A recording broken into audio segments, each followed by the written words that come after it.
second event. We're really turning points on over 1,000 campuses nationwide. We want to continue, like we just heard, to promote free speech on campus, promote free markets, capitalism, everything. Thank you all for coming. And now I get to hear from Robert Spencer.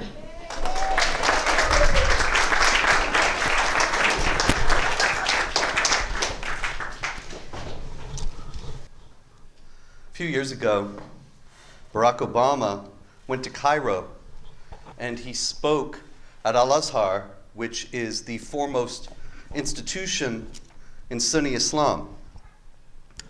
And he made an outreach speech to the Islamic world that was very famous at the time. You may have heard about it. And he chose Al-Azhar to speak because of its prestige and its centrality and influence among Muslims among Sunni Muslims worldwide. And so I thought that it would be appropriate to start off with a couple of quotes from this guide I brought here, which is called Reliance of the Traveler. It is certified by Al-Azhar as it conforms to the practice and faith of the Orthodox Sunni community. And that is the certification of the General Department for Research, Writing, and Translation at Al-Azhar. So if you want to know what Islam is all about, they're saying, this is it. Conforms to the practice and faith of the Orthodox Sunni community. And in this book, you can read that the Muslim community has the responsibility, it's here, section 09.8, if you've got it with you, makes war upon Jews, Christians, and Zoroastrians in order to, until they become Muslim, or else pay the non-Muslim poll tax. The caliph, and of course there is no caliph right now, and we can get to that, but the caliph fights all other peoples until they become Muslim, or are permitted to live under the protection of the Islamic State if they either become Muslim or agree to pay the poll tax. Now, when we are speaking about societies that protect human rights and make sure that equal protection of the law is afforded to all people, and that people of different perspectives can live together in mutual respect and harmony, then we are talking about something that is very different from this that is enjoining warfare against people simply because they hold to another faith. Now, this is a matter of serious concern because there are people who believe in this and consider it their responsibility before God to wage war in accordance with these directives and others that I could show you. And this is a very serious issue that results in human rights abuses and the oppression of a great many people, not only around the world today, but also throughout history for the last 1,400 years.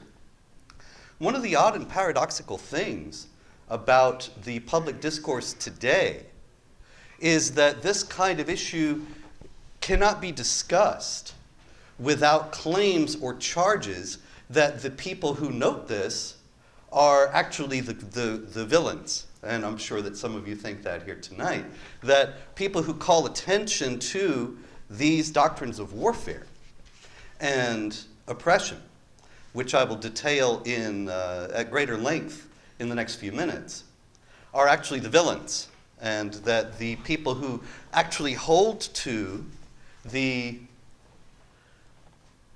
beliefs that it is a responsibility that they have to fulfill their religion, to make war on those who do not hold it. They are actually the victims who have to be protected.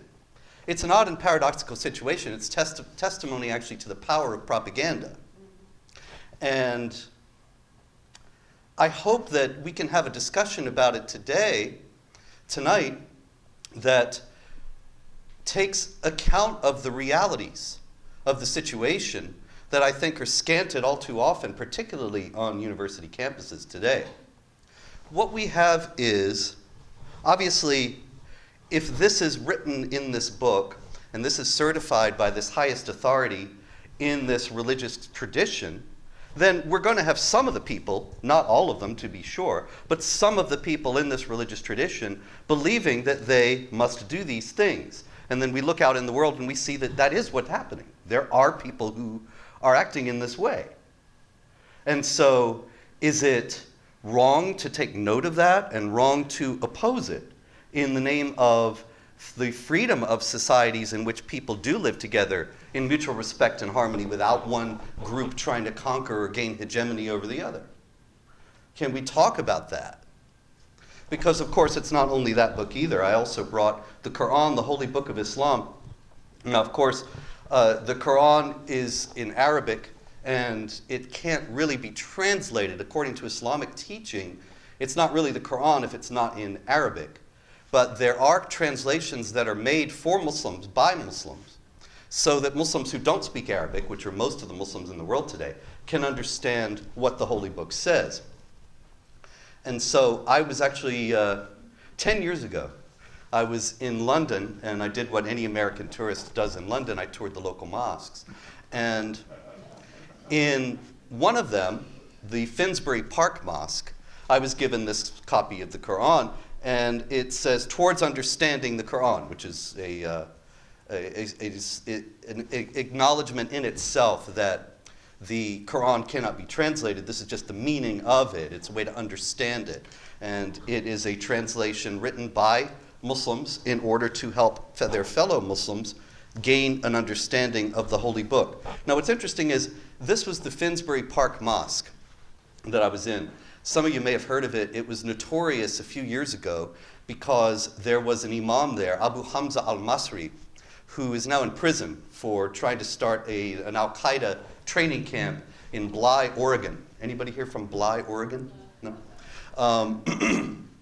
And Abu Hamza taught hatred and violence in his mosque there, the Finsbury Park Mosque. And he had already been arrested by the time I walked in there. And a very nice young man came and showing me around and gave me this Quran and some other books. And I said, "I hear you had some trouble here a few years back." And he said, "Yes, there were some extremists here, but now they're gone, and we're all moderates." And he gave me this moderate Quran. This Quran is very interesting because it features commentary by Sayyid Abu Allah Maududi, whom some of you may have heard of. He was actually a Pakistani Islamic scholar and politician. He died in 1979.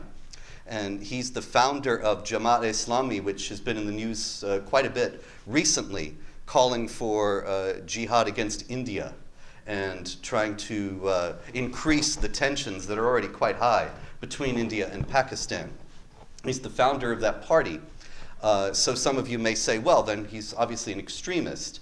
But I can tell you that Maududi is actually quite mainstream. That if you went to your local Islamic bookstore tomorrow and asked for the writings of Maududi, I guarantee you that he'll be there. That this Quran may be stocked, or his larger commentary, his multi-volume commentary on the Quran, which is very thoughtful. And I highly recommend it, as a matter of fact, if you really want to understand what the Quran is saying. But this is a handy one-volume guide. I find it easier to walk around with this than the 12-volume set. And anyway, in chapter 9, verse 29 of the Quran, it says, "Fight those who do not believe in Allah or the last day, and do not forbid what he has forbidden, even if they are of the people of the book," which is the Quran's term primarily for Jews and Christians and some other groups. Any Zoroastrians here tonight? "Until they pay the jizya," which is a tax, "with willing submission and feel themselves subdued." And I think that it's illuminating to see what Maududi says that means, because we have to always be careful, of course, not to quote out of context or in any misleading way. And so let's see what Maududi himself says about what this verse means. He says that the purpose for which the Muslims are required to fight is not, as one might think, to compel the unbelievers into embracing Islam. So that's reassuring right there, that there's no warfare in order to force people to convert to a religion. Great, okay. I don't think anybody would be for that. Rather, its purpose, the purpose that is for which Muslims are required to fight, is to put an end to the suzerainty. You know that word, right? Suzerainty, rule, like the leadership, the political power. They put an end to the suzerainty of the unbelievers. That is, the unbelievers have no political power. The Muslims must fight until the unbelievers are dislodged from political power. Its purpose is to put an end to the suzerainty of the unbelievers so that the latter are unable to rule over people. Full stop, people, not just one group of people or not able to rule over this group that's oppressed or something like that, but just people in general. He's saying non-Muslims have no right to, actually he says that explicitly in the larger set. He says, and I quote, "Non-Muslims have no right to wield the reins of power in any part of God's earth. And if they do, the believers have the responsibility to dislodge them from that power by any means possible." And here he says, the authority to rule, that is political power in general, should only be vested in those who follow the true faith. Unbelievers who do not follow this true faith should live in a state of subordination. Now, the state of subordination refers to the other part of the verse. Remember, I quoted to you chapter 9, verse 29 of the Quran says the non-believers, the people of the book, have to pay the jizya, the tax, with willing submission and feel themselves subdued. Now, that became, in the history of the jihad in general, the basis for an elaborate superstructure of laws that when the Islamic State was fully constituted were enforced upon unbelievers, that made sure that they did not have equality of rights in the society, that they did not enjoy the full privileges of citizenship, that instead they were systematically discriminated against, persecuted, and harassed. There were many, many aspects to this. For one thing, there were basic daily humiliations, like in the Jim Crow South. The non-believers had to, I remember my grandfather telling me about this, had to step off the sidewalk if a Muslim was coming. He was in the Ottoman Empire, my grandfather, one of the last places where these things were fully enforced, although there are places where they are today to varying degrees.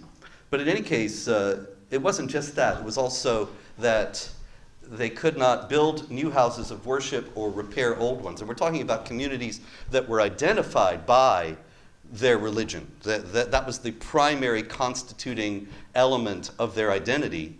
And so if you have these communities that were not allowed to build new houses of worship or repair old ones, then those communities are condemned to be in decline. Now, we see that today. There's still adherence, of course, to this law in the Islamic world. And unfortunately, there are cultural elements of it that still persist. For example, it's unfortunately rather distressingly routine in Egypt today that Coptic Christians, who still constitute about 10 to 15% of the population, they don't have enough churches. And they end up therefore sometimes building churches without permits. You have to get a permit from the state to build a church. The state is very reluctant to give them permits to build churches, and so they don't have them. Sometimes they build without permits, and then mobs come and knock them down and kill people. These stories are unfortunately quite frequent in Egypt, and they are a manifestation of this Islamic law, which is rooted in the Quran that says that the unbelievers have to feel themselves subdued, pay this tax, the jizya, and be in this state of subordination. This is because Allah in the Quran says that the unbelievers are going to suffer in this world as well as in the next. See, in the Judeo-Christian tradition, which has prevailed in the West to more of a degree than it has in some other parts of the world, there is the idea that that the wicked might prosper. You know, there are all sorts of psalms in the Hebrew scriptures about the wicked prospering and what a shame it is that the good things are happening to bad people. And in the Islamic tradition, in the Quran, there's less of an idea of that. there is more of the idea that if you obey Allah, then you will prosper in this world and in the next. And if you disobey Allah, then you're going to suffer in this world and in the next. And it's the responsibility of the Muslims to make sure that that suffering takes place. You have chapter 9, verse 14 of the Quran says, fight them, and Allah will punish them by your hands. So, you see, if you fight the unbelievers, Allah is punishing them through you. And thus you are receiving great blessings because you're doing this great, holy, and noble thing. And the unbelievers are being made to suffer, which is their due because they have rejected Islam. And Allah, in His will, is fulfilled in this. As a matter of fact, an interesting part of that verse, 9:14, it goes on to 9:15, also says here, fight them, Allah will punish them by your hands and will humiliate them. He will grant you victory over them and will soothe the bosoms of those who believe and will remove rage from their hearts. He will soothe the bosoms of those who believe and will remove rage from their hearts if they fight unbelievers and make them suffer such that the will of Allah that they suffer in this world is fulfilled. There was a fellow about 12, 13 years ago. So way, way before my time. But in any case, Muhammad Reza Tahiri Azhar was his name. He was at the University of North Carolina at Chapel Hill. And in 2006, he was sort of a party boy. You're here at college. If those of you who are students here might know that there's some people around you and all they want to do is drink and whatever else. And they don't really seem to be taking as great advantage of their university experience as they might. And Muhammad Reza Tahiri Azhar was a guy like this, but one day he realized, he woke up, probably hungover, and he thought, I'm wasting my life, you know? As the great line from the movie goes, fat, drunk, and stupid is a terrible way to go through life. And he wasn't fat, but drunk and stupid he may have been. In any case, he decided that he was going to turn his life around, which is a very laudable goal, to be sure.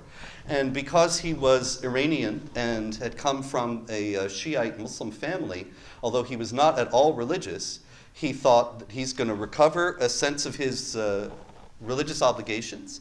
He's going to start to get his life right, and he's going to start to be religious and serve God. Very well. Many people in all religious traditions have had that kind of experience, and many, many people have improved their lives as a result. Muhammad Reza Tahiri Azhar was a little bit different in that he started to study the Quran, and he read that verse, and that verse meant a great deal to him because he thought, well, you know, I've been depressed, actually, in all this, and now Allah is telling me that He will soothe the bosoms of those who believe and remove rage from their hearts if they fight unbelievers. So he rented an SUV and he tried to drive over as many students as he could on campus. He didn't kill anyone, but he did injure a few, and before he was stopped. These things, I think it would be only rational and sane to stand up and say, there's a problem here that needs to be addressed. And it's not hatred or bigotry or Islamophobia or any of this nonsense to discuss these things. It's just that these issues are real, but they have been covered over by such a blanket of propaganda and falsehood that we can't have a rational discussion about them anymore. This is what I'm hoping to try to turn around. And I thank you in the first place for still being here. Spoke at Stanford last year, and they all got up and walked out after 5 minutes because I was so evil. And, there are people who could tell you some stories, but I think it might have been a little bit exaggerated. The thing is that there's a fear, I think, on the part of many people to discuss this. And they think, well, if we talk about this, then innocent Muslims and peaceful Muslims who reject all this, they'll be victimized. And there's no reason why that needs to be so, or to say that this is anti-Muslim or something like that. is as if to say that if you opposed Nazism in the middle of World War II, then you were anti-German. There are obviously Muslims who are not waging jihad and are not interested in killing unbelievers. And that's great. But if we foreclose upon any honest discussion of the fact that those who are doing it are able to do it with justification from the core texts and teachings of the Islamic religion, if we can't talk about that, then one thing that is certain is that it's going to keep happening. Because we'll never be able to solve the problem unless we go to the root causes of it. And we'll never be able to deal with it in any adequate way unless we really address why it's happening. And so if we just dismiss all this and wave it away and say, oh, this is just Islamophobia, rearing its ugly head at UCLA, well then, that's great, but the problem is not going to go away. And it's really extraordinary that people discuss these things as if Islamophobia, well, you know, I don't know how much you know or think you know about me, but there is a charge that I am a leading exponent of something called the Islamophobia industry. And it's kind of absurd, really, but in a certain sense, it's a tribute. I have to admit, I was a bit flattered because they think that, in the first place, that I hate people, you know, that I hate Muslims and so on, and that's why I'm calling out jihad. It's actually because I love people. I love Muslims. I love non-Muslims. I don't want to have a world where people are being killed for believing the wrong way or thinking differently. I would rather have a world where there is tolerance and peace all around. We'll have questions later on. And the thing is that it's really quite extraordinary that they would think that I and my colleagues are that good. That people are actually suspicious of Islam or have a negative view of it because of me. Look, I gotta tell you, I didn't write this book, and I didn't write this book. And the people who are the actual exponents of the Islamophobia industry are Osama bin Laden, Abu Bakr al-Baghdadi, Nidal Malik Hassan, who killed 13 people at Fort Hood in 2009 while screaming Allahu Akbar, and Dzhokhar and Tamerlan Tsarnaev, who blew up the Boston Marathon and said they were doing it to defend Islam, and the couple in San Bernardino, Syed Rizwan Farouk and Tashfeen Malik, who killed, 15 people at a Christmas party in December 2015, and were doing it because they were fulfilling the Islamic State's call to kill civilians. These are the people that are responsible, and there have been 34,000 jihad attacks worldwide since 9/11. They're the ones responsible for Islamophobia, if there is any. But we also need to clarify what Islamophobia is. In the first place, it's a made-up word. Some of you here are very young. I know you don't think you're very young, but you are. And you might not remember, but nobody had ever heard of the word Islamophobia until 2001 or 2. I remember actually I was on a show, I was on MSNBC. You might be surprised I was ever on MSNBC, but right after 9/11, things were a little bit more freewheeling. There was more free discussion of things. And I was on with Keith Olbermann and Ibrahim Hooper of the Council on American Islamic Relations. And Olbermann asked me, what's the problem? And I said, what's the problem with American mosques? I'm sorry. And I said, well, Muhammad Hisham Kabani, who was a Sufi, Naqshbandi Sufi sheikh, in 1998, he toured 114 American mosques. And then he testified in January 1999 before a State Department open forum that 80% of those mosques were dominated by people who taught hatred of Jews and Christians and the necessity ultimately to replace the US Constitution with Islamic law. Now, those things are readily verifiable statements. You can look them up. But Olbermann then asked Hooper, well, what do you think of that? What's your response to that? And he said, oh, Spencer's a hate monger. Well, how does that actually change the fact that this survey really was made by a Muslim and that he testified before the State Department that these things were taught in the US mosques? But this has been a very effective propaganda campaign to obscure these issues. And Islamophobia, the concept, is actually a conflation of two very distinct phenomena. One is vigilante attacks against innocent Muslims, which no sane person is in favor of and are never justified under any circumstances. And that's called Islamophobia. But also any honest discussion of how jihadis use Islam's texts and teachings to justify violence and make recruits among peaceful Muslims. And to call that by the same word is a deliberate attempt to shut down that analysis and to make it so that we cannot discuss these things, which would, as I say, have the effect of allowing the jihad to advance unopposed and unimpeded. And it is advancing. It advances according to these religious imperatives. And whether you're religious or not, and whatever religion you may be if you are religious, religious imperatives can be very strong in people. And they can lead one to do things that he or she might not ever otherwise have thought would be a right or a good thing to do. But once you think that God told you, then everything becomes very different. So I did bring a third book. I did write this one, The History of Jihad from Muhammad to ISIS. However, people sometimes they say, how do you write this so fast? I wrote this in a couple months. And people say, how do you write these books so fast? Well, I'm going to tell you the secret. I've never revealed this before. But you are going to be the ones who know. I've written 19 books, thousands of articles. People think, wow, you're some kind of machine. And I said, yeah, it's true. I'm a phenomenon. But the reality is, they're all full of quotes. Quotes are easy. Sometimes you have to type them out if they're from another book. But usually, if they're on the computer, paste. Oh, I'm done for the day. The thing is, why do I use so many quotes? My books are absolutely jammed with quotes. And it's not just that I'm lazy. There is a very important reason for it. And that is so that you can see that I'm not making this up. There is no reason for you to take my word for anything. And when I wrote this book, which is called The History of Jihad, from Muhammad to ISIS, when I wrote this, I went back to every Muslim source I could get hold of. And there were quite a few, actually, throughout history.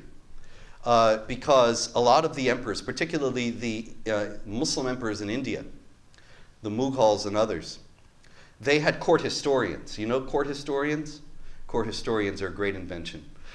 They were guys who were actually there, and every day they would write down what the great ruler did today. And so we have practically contemporaneous accounts. Now, they're highly hagiographical, of course, but for the purposes that I was using them, you couldn't ask for a better source, because these are the people who are waging jihad explaining what they did. So anyway, I wanted to give you a couple quotes. And the first one is Hajjaj ibn Yusuf. Hajjaj ibn Yusuf was very early on, 8th century, late 7th century, early 8th century, governor of Iraq. And he sent the general, Muhammad ibn Qasim, into India. It was the first expedition, jihad expedition, into India. And he gave him very precise instructions. He said, Allah says, give no quarter to infidels, but cut their throats. Then you shall know that this is the command of the great Allah. You shall not be too ready to grant protection, because it will prolong your work. That is, don't let people surrender. It'll just make things worse. It'll make things harder. Just kill them. After this, give no quarter to any enemy except those of rank. Now, India was very highly populated, then as now. And so Muhammad ibn Qasim found this impossible to do. And at one point later on, Hajjaj wrote him again and said, I am appalled by your bad judgment and astounded by your policies. What had he done wrong? Why are you so intent on giving protection, even to an enemy whom you have tested and found hostile and intransigent? He was letting people surrender. And he was saying that it was absolutely, he says, it is acknowledged that all your procedures have been accord with religious law, except for the one practice of giving protection. And so he wanted him to kill them all. And this is the man who was in charge. This was not some tiny minority of extremists. This was not some group that had twisted and hijacked the peaceful religion. This was actually the head man, the head man in that area. And this is what we find all the way throughout the history of Islam, that there is violence, there is terror, and it is unfortunately supported by the people who are carrying it out by reference to the Holy Book. And it is furthered by people who think that in doing this, they are doing some great and wonderful thing. Another one from Muslim Spain. I won't load you down with quotes tonight, but I like them, obviously. Abdurrahman III, he was one of the caliphs of Cordoba, one of the Umayyad caliphs. The Umayyad dynasty was the caliphate in the latter part of the 7th century and up to the middle of the 8th, when they were supplanted by the Abbasids. But one of the Umayyad princes fled from the Abbasids, fled to Spain. And what we hear about tolerant, pluralistic Muslim Spain was the Umayyad Caliphate of Cordoba. But it wasn't really all it was cracked up to be. At one point, according to Ibn Hayyan, who's one of these court historians, Muhammad, that is one of the officers of Abdurrahman III, chose 100 of the most important Christians and sent them to the Alcazar of Cordoba, where they arrived Friday, March 2nd, 939. But since An-Nasir, that's Abdurrahman III, was vacationing in the orchard of La Noria, they were taken there. Their marching coinciding with the people's exiting from the Mosque of Cordoba upon the conclusion of the Friday prayer, so that many gathered and followed to see what end the prisoners would have. And it turned out that An-Nasir was installed on the upper balcony over the orchard facing the river to watch the execution. All the prisoners, one by one, were decapitated in his presence and under his eyes, and in plain sight of the people, whose feelings against the infidels Allah alleviated. Remember that verse from the Quran I quoted to you before about how Allah will soothe the hearts of the believers and take the rage from their hearts if they fight unbelievers? Well, this is an instance. Ibn Hayyan demonstrates that he has an awareness of this in saying that the people are watching these decapitations of these innocent people, and they're happy about it. They like it. Now, these doctrines and these ideas within Islam have never been reformed or rejected.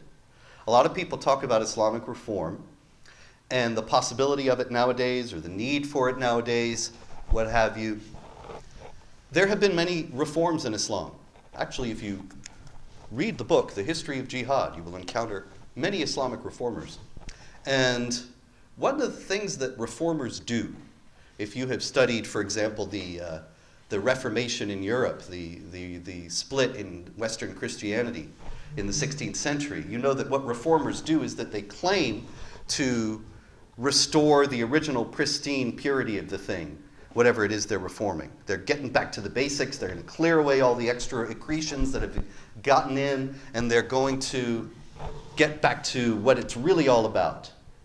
One of these reformers was, most well-known reformers in the Islamic history was Muhammad ibn Abdul Wahhab, who died in 1792. He was in Arabia, what is now known as Saudi Arabia, and he gained his fame by accusing the ruling Ottomans of not being stringent enough in their application of Islam. He showed his own genuine commitment to it by personally stoning an accused adulteress to death, and that gained him a big following. And finally, he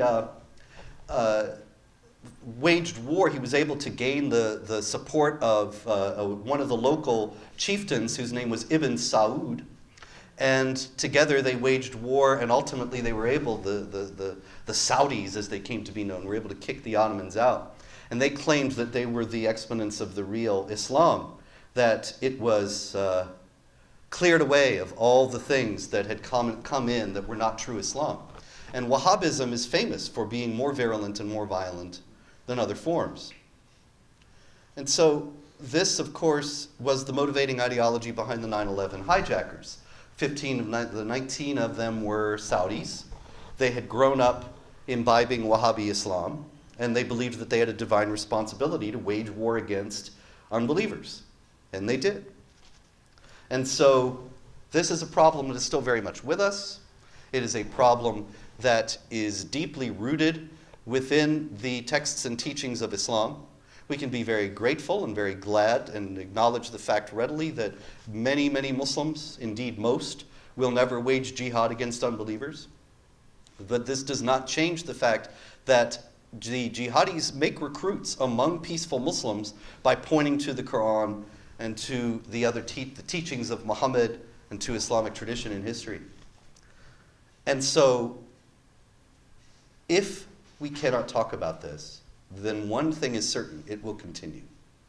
If we cannot have a public discussion, an honest and open discussion about these unfortunate realities, then the one thing we can be sure of is that those who believe that they have a responsibility before God to fight against and kill or subjugate those who do not believe the way they do, they will keep acting. And if we continue to demonize and stigmatize and try to silence those who are calling attention to these issues, then no good can possibly come of this. If you have everyone afraid to stand up and say anything about these issues, then nothing will be done to stop them. Nothing will be done to challenge those who need to be challenged. So it is time, and I exhort you all, to try to bring to UCLA, if you were UCLA students, an honest and open discussion about these issues. I thank Turning Point for bringing me here, and I hope this is the beginning of it, that is really the jihad threat worldwide not as serious a problem as Islamophobia? And can we have discussion about that? I'll be glad to come back and debate anybody if you want or whatever. And we can see about ways that people of goodwill of all faiths can try to formulate some strategies for how to deal with this problem. But if it continues to be completely stigmatized in the way that it has been, then it's only going to metastasize. So thank you very much, and if you have any questions, comments, or death thoughtless, I'm right here.